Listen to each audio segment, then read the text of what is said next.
Selamat pagi, Bapak Ibu, asesor untuk PDD UKTPT di bidang pengajaran.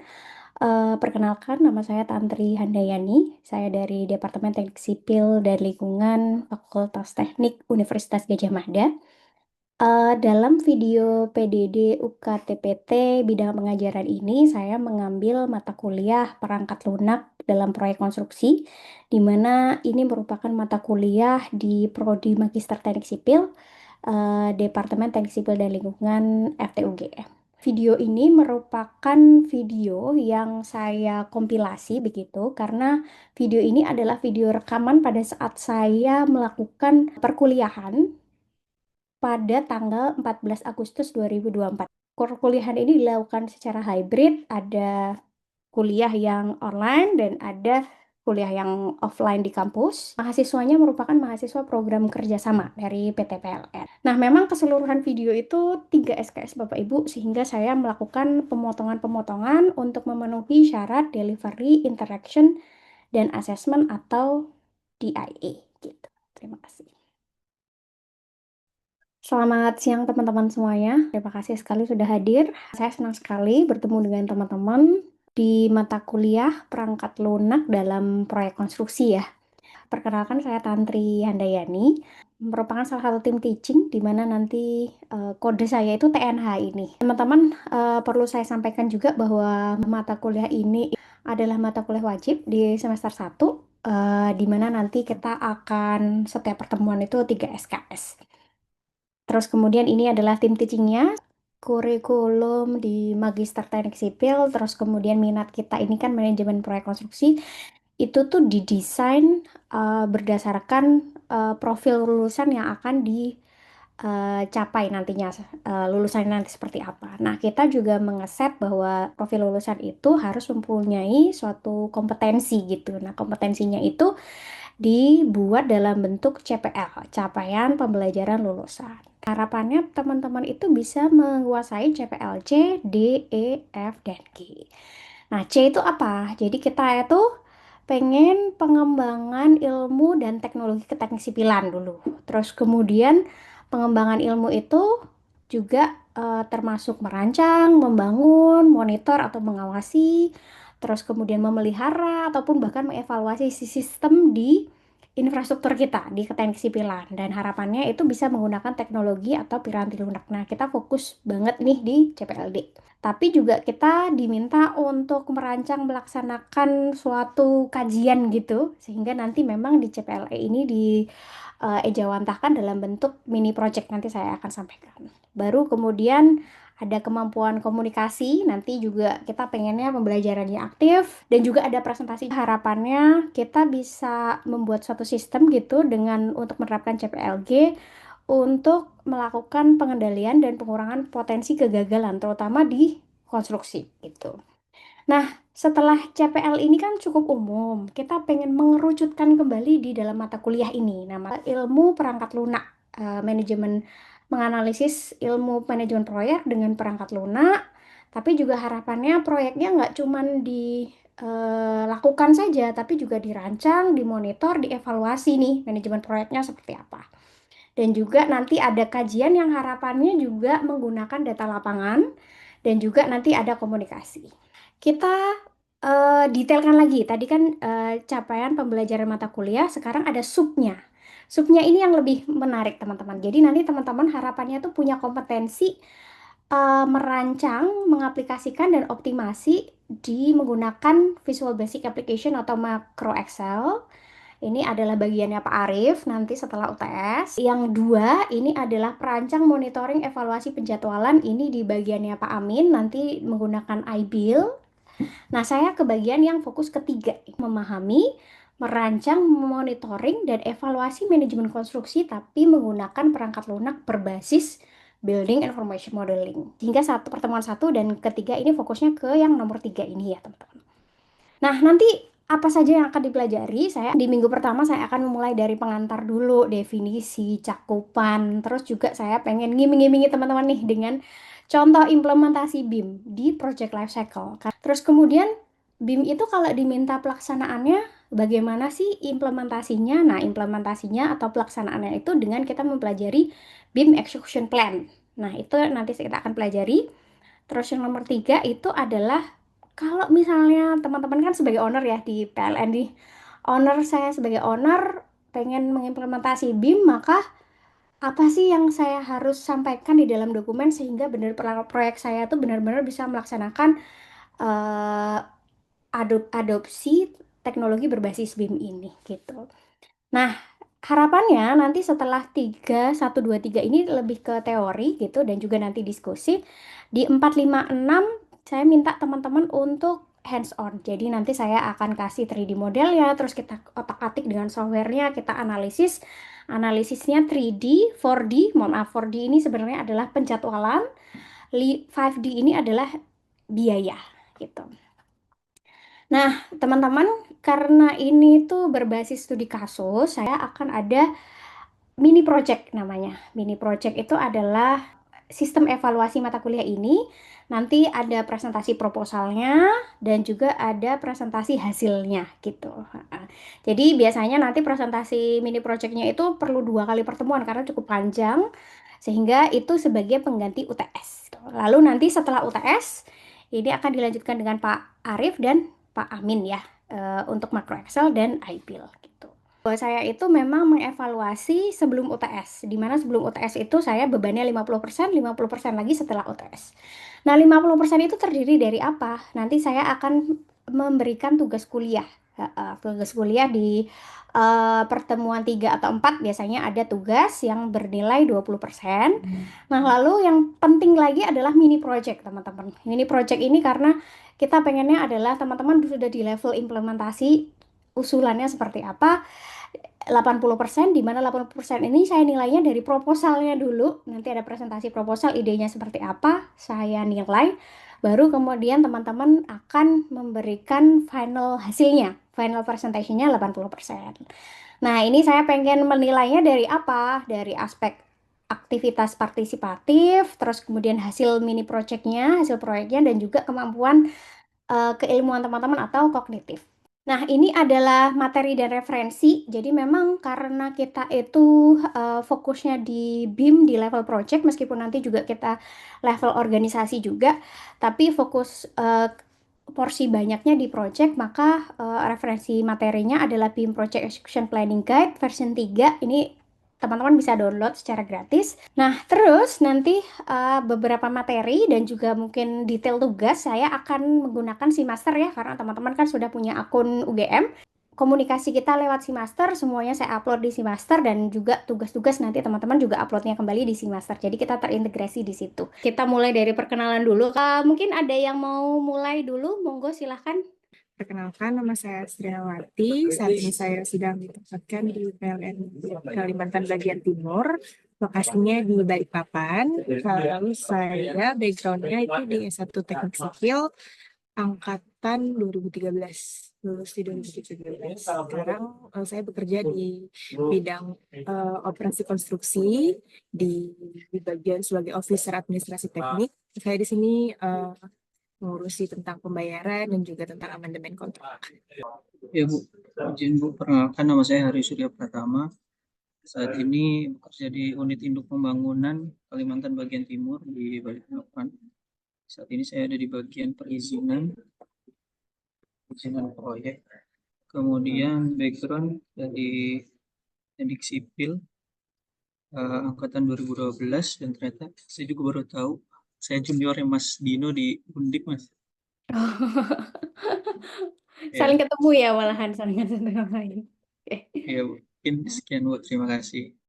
Minta tolong di-scan, terus kemudian kita bisa masuk ke Mentimeter. Jadi pertanyaan pertama itu saya menanyakan kepada teman-teman kalau misalnya kita ada di ranah digital konstruksi, terus kemudian saya pengen tahu ranah teknologi apa yang sekiranya ada di pikiran teman-teman begitu, ataupun bahkan nanti kalau misalnya teman-teman bisa sharing gitu terkait teknologi apa yang memang benar-benar sudah dilakukan gitu, yang ada di sana gitu, dan kita bisa sharing mungkin lebih ke arah challenges-nya, terus kemudian benefit-nya, terus kemudian kita coba cari juga bagaimana untuk menghandle challenges tersebut.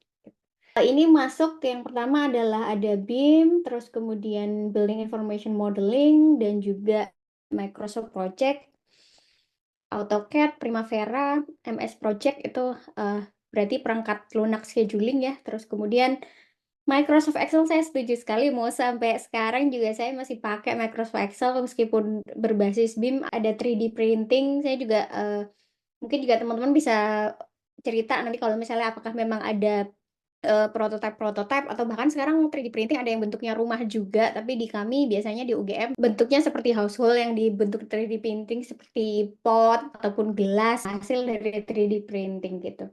Kemudian spreadsheet sama ya, ada SAP mungkin arahnya ke teman-teman kalau misalnya mau melakukan perhitungan structural, terus kemudian virtual reality, artificial intelligence. Oke, menarik. Menurut saya juga hal yang menarik ini teman-teman, saya setuju begitu. Jadi ketika kita ngomongin digital construction, ternyata arah teknologi yang digunakan itu adalah seperti ini begitu. Nah, karena the biggest word itu adalah BIM, saya mungkin pertanyaan kedua adalah kalau misalnya teman-teman ngomongin building information modeling itu definisinya dari teman-teman itu seperti apa? Jadi kan saya memberikan kesempatan teman-teman untuk memberikan 3 respon ya. Jadi kalau misalnya teman-teman ke arah building information modeling itu apa yang ada di pikiran teman-teman begitu. All in one software bagus. Jadi gimana kalau misalnya kita punya satu software yang bisa menggunakan semuanya gitu ya. Mungkin arahnya ke situ. Nanti kita akan ulik lagi terkait hal ini. Gimana kalau misalnya kita pakai BIM untuk monitoring, untuk manajemen supply chain, boleh. Terus kemudian bahwa BIM itu merupakan representasi digital, oke. Yang memuat mungkin informasi project, oke. Terus kemudian juga erat kaitannya dengan model 3D. Bagus bagus. Ini terus kemudian juga arahnya kalau misalnya kita ngomongin integrasi, oke, all in one tadi arahnya juga ke integrasi manajemen proyek gitu ya. Oke. Terus harapannya kita bisa, ini ada tulisannya, mengoptimasi, mengsimulasikan oh ada class management juga. Bagaimana kalau misalnya kita punya beberapa informasi, terus kemudian harapannya jangan clash dong, seperti itu. Oke, terima kasih teman-teman responnya. Saya akan mulai dulu dari karena pertanyaan saya tadi terkait digital construction, maka saya juga pengen tahu sebenarnya kalau kita ngomongin digital construction itu seperti apa. Nah, kalau misalnya kita melihat definisi digital construction itu, keywordnya itu adalah adanya teknologi yang inovatif begitu ataupun smart teknologi. Nah, yang kedua ini adalah adanya konektivitas, komunikasi, maupun otomatisasi. Nah, pertanyaan kedua saya itu sebenarnya adalah building information modeling. Nah, tapi kemudian ranah BIM itu sebenarnya sangat kecil gitu. Sebenarnya hanya merupakan bagian dari digital construction. Tapi arahnya adalah ketika kita punya building information modeling, maka dari BIM itu sendiri teman-teman bisa berangkat untuk mengintegrasikan teknologi-teknologi lain dengan BIM. Karena yang pertama adalah kalau misalnya saya melihat aspek ini, saya ambil dari publikasi Journal Automation in Construction yang cukup baru di 2024. Mereka mengkategorikan dari tahun 1970 sampai 2024 ini, mereka pengen mapping bahwa digital construction ini teknologinya tuh apa aja dan bagaimana perkembangannya. Jadi yang pertama adalah BIM familiar juga dengan virtual reality, augmented reality, dan sebagainya.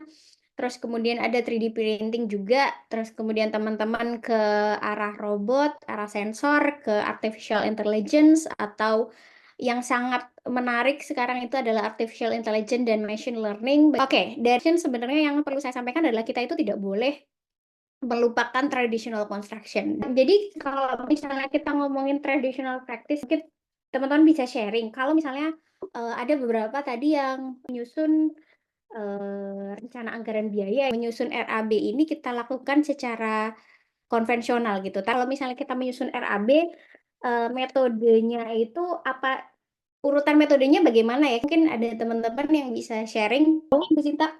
Ya, ketika menyusun RAB, pasti kita butuh gambar desainnya dulu ya, Bu ya. Buat Oke, ngitung kita butuh gambar. buat ngitung volume pekerjaannya. Kemudian Oke. butuh eh, kan untuk mencari harga satuan itu pakai dari koefisien SNI ya Bu ya. Oke, oke.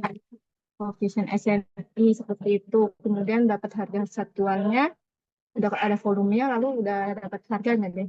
Nanti di total. Oke, oke. Terus kemudian kita ketemu AHSP, harga satuan, sorry, AHSP, terus kemudian dikalikan volume kali AHSP dapat ini ya. Dapat volume dikalikan dengan AHSP gitu. Ya, baik. Ya, seperti itu ya. Nah, dari sini kan berarti kita punya suatu metode ya. Metode yang ini traditional practice yang menurut saya tidak ada salahnya. Challenges-nya apa ya kira-kira? Mungkin ada teman-teman yang bisa sharing. Dan memang yang paling banyak perintilan bahasa Indonesia perintilan apa ya? Yang paling detail itu di bagian sipilnya pastinya itu ya, dibandingkan di bagian elektromekanikanya. Karena di bagian sipilnya ini memang sampai level 3 kadang-kadang untuk RAB Oke, menyebutnya. Seperti itu. Lalu kurang lebih ke bawahnya sama. Nah, challenge paling besarnya itu di unit proyek ini cuma pembangun saja, tapi selesai dibangun itu nanti diserahkan ke unit pengusahaan. Nah, ini yang cukup kita harus menservis ke teman-teman di perusahaan maunya seperti apa. Itu Bu yang challenging yang utama.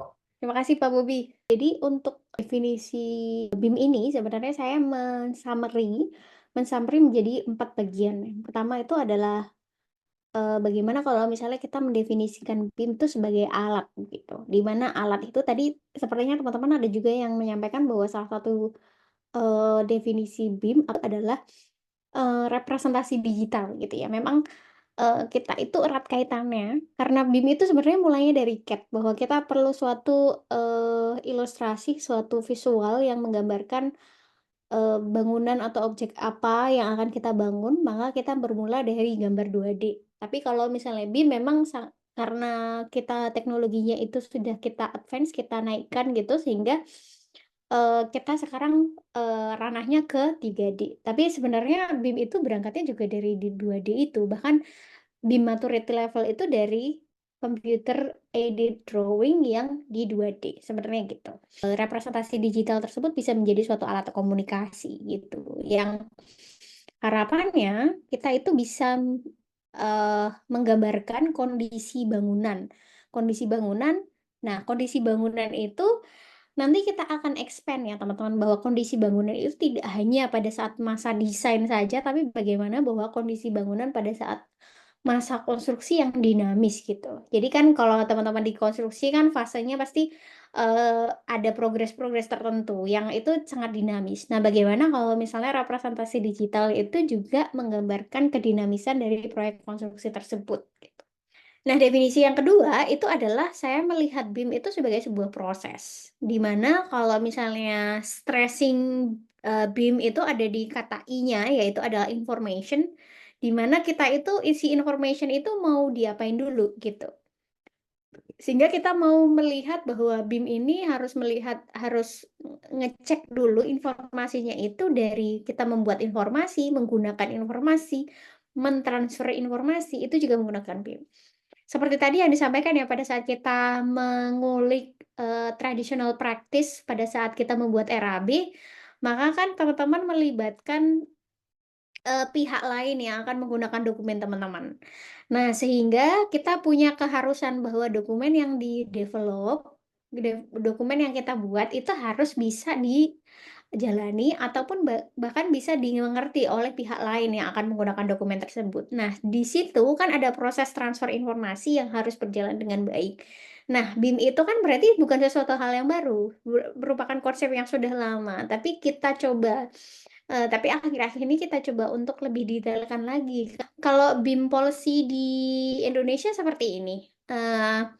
Di pertama tuh saya melihatnya Perpres 122/2020, yaitu ada sebutan bahwa ada yang menyebutkan bahwa untuk meningkatkan kualitas perencanaan, penyiapan, transaksi, dan pelaksanaan proyek. Jadi kan ini kalau kita ngomongin siklus hidup proyek, ini kan semua siklus hidup proyek ya, dari misalkan melakukan perencanaan, terus kemudian melakukan pengadaan, terus kemudian pembuatan kontrak, terus kemudian konstruksi, terus serah terima, bahkan sampai operational maintenance, sampai mungkin teman-teman demolition, itu kan di seluruh siklus hidup proyek. Nah, di seluruh siklus hidup proyek ini diharapkan punya Building Information Modeling atau BIM gitu. Diharapkan bisa mengadopsi BIM gitu. Nah, terus saya tilik lagi lebih detail kalau misalnya terkait bangunan gedung seperti apa. Nah, di bangunan gedung itu juga ada detailnya, bahwa kalau misalnya yang menggunakan BIM itu hanya untuk yang misalkan tidak sederhana, terus kemudian kriteria ruasnya 2000 ke atas, itu diharapkan menggunakan BIM gitu. Terus kemudian BIM-nya seperti apa? Ada tulisannya dimensi kelima. Nah, nanti kita akan juga bahas dimensi kelima itu seperti apa, karena BIM itu punya dimensi-dimensi juga. Jadi maksudnya adalah lebih ke arah BIM-nya ini cakupannya apa saja gitu. Nah, terus di area proyek jalan ada juga yang Bina Marga. Saya melihat yang SE Bina Marga ini juga lebih detail gitu, sampai ke strategi adopsinya terkait perencanaan teknis, konstruksi, dan pemeliharaan. Jadi kan dari perencanaan, konstruksi, dan pemeliharaan itu juga sudah diatur terkait BIM-nya ini. Nah, yang menarik juga adalah penggunaan BIM ini juga muncul lagi di pedoman penyelenggaraan konstruksi berkelanjutan. Jadi kan tadi saya menyampaikan bahwa kalau kita mengadopsi teknologi, salah satu benefit yang kita mau ambil itu adalah sustainability benefit. Nah, dari benefit tersebut itu juga sejalan gitu dengan Permen PUPR terkait konstruksi berkelanjutan, bahwa salah satu usaha kita untuk menuju konstruksi berkelanjutan adalah dengan mengadopsi BIM ini. Nah, kalau saya malah penasaran dulu, ketika teman-teman bisa sharing nggak terkait policy atau mungkin peraturan dari perusahaan sendiri yang ditetapkan gitu di lingkungan PLN ataupun di lingkungan proyek teman-teman yang mengenai Building Information Modeling ini sudah sampai mana ya? Mungkin ada nggak teman-teman yang bisa sharing terkait hal ini? Ya Bu, saya Samuel Bu ya Silakan dari Kak WIP yang di Samuel. Ya. Balikpapan Bu. Memang kalau di unit kami Bu terkait BIM ini Hmm. memang belum terlalu familiar Bu ya, karena Hmm. memang baru inisiasi di tahun ini. Kemudian Mhm. sekarang terkait aplikasi yang sudah dilaksanakan, Hmm. kemarin baru saja ada kontrak baru di tempat kami dengan Iya. rekanan terkait pembangunan gardu induk. Dari situ baru Oke. diterapkan pertama kali di dalam kontrak bahwa proses eksekusinya itu menggunakan BIM gitu. Itu baru Oke. terkontrak bulan ini Bu. Jadi secara Oh aplikasinya ya. masih belum familiar dan Baik, baik. statusnya seperti itu Bu. Teman-teman ini ya, absen. Nah, terakhir ini adalah modul reporting yang saya harapkan.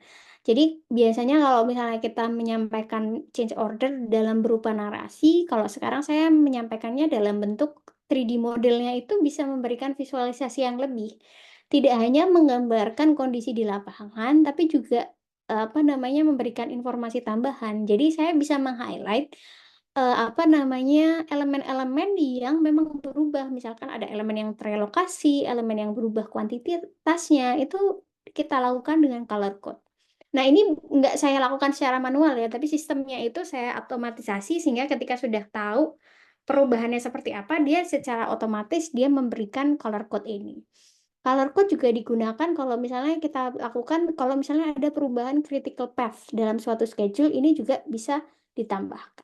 Dari model BIM ini, kita bisa menyampaikan, kita membuat video yang menyampaikan bahwa fokus saya ada di area sini. Terus kemudian yang terjadi adalah ada pergeseran dinding gitu. Nah, ketika pergeseran dinding, maka layout ruangan, misalkan pantry-nya itu berubah, terus kemudian tempat pencuciannya itu juga berubah, terus kemudian juga aspek lain seperti layout mejanya itu juga ditambah.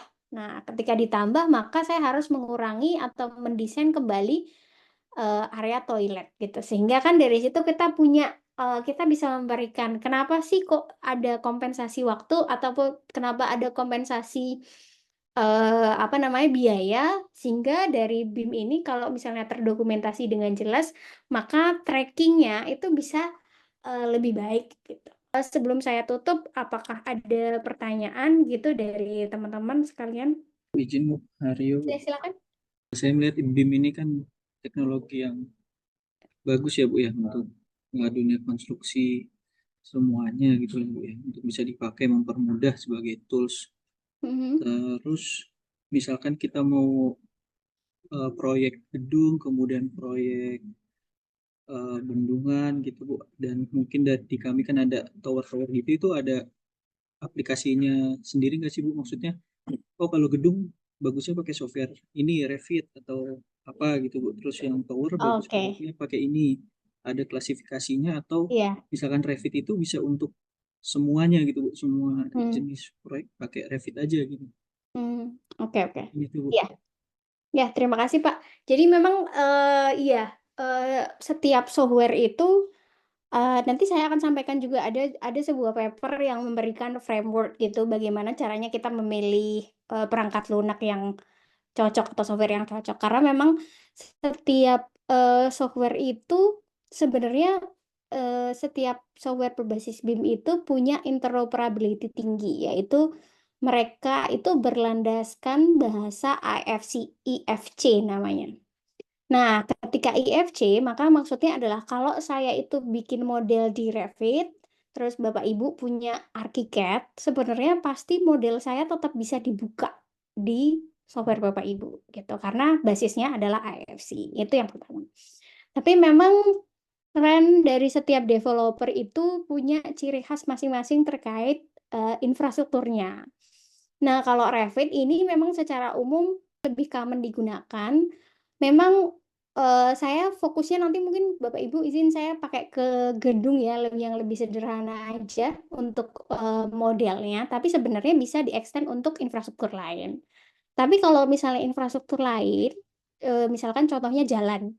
Nah, jalan itu juga ada beberapa software yang lebih cocok gitu. Contohnya adalah InfraWorks. Nah, nanti saya mungkin ada suatu sesi di mana saya memberikan fitur-fitur dari berbagai software-software tersebut agar Bapak Ibu nggak perlu install semuanya. Saya akhiri.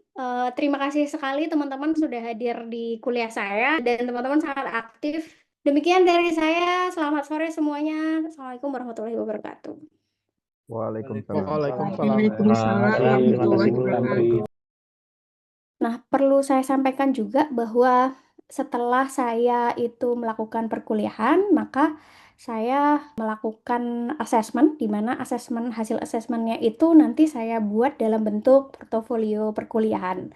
Kalau di UGM kami sudah memiliki sistem bernama Semester OBA, yang di mana nantinya setelah kami input nilai berdasarkan evaluasinya, tipe evaluasinya, ada tugas, ada UAS dan UTS seperti itu, akan terhitung nilai CPMK-nya. Nah, untuk mata kuliah ini, eh, setahun yang lalu sudah kami buat perhitungan CPMK-nya, bahwa memang ada CPMK rata-rata yang masih rendah, yaitu nilainya bisa 46 dan 50, tapi rata-rata di 67 gitu. Di mana target CPMK-nya sebenarnya adalah 70. Nah, dari sini kita melakukan evaluasi di dalam portofolio. Saya juga menuliskan untuk topik saya nilainya cukup bagus begitu. Dilihat bahwa mahasiswa cukup inovatif, namun di topik makro Excel ini memang hasil evaluasi mahasiswa tidak sesuai target. Eh, Bagaimana kemampuan mahasiswa untuk membuat algoritma pemrograman lebih rendah, sehingga kami mengusulkan tindak lanjut juga di dalam portofolio. Yang pertama adalah untuk yang BIM itu memang meskipun sudah bagus, kita perlu peningkatan dalam hal otomatisasi gitu. Tapi untuk yang makro Excel memang perlu contoh-contoh materi perlu diperbanyak, terus kemudian perlu adanya latihan-latihan yang cukup diperbanyak, atau mungkin tutorialnya juga yang perlu ditambahkan. Dari saya, terima kasih.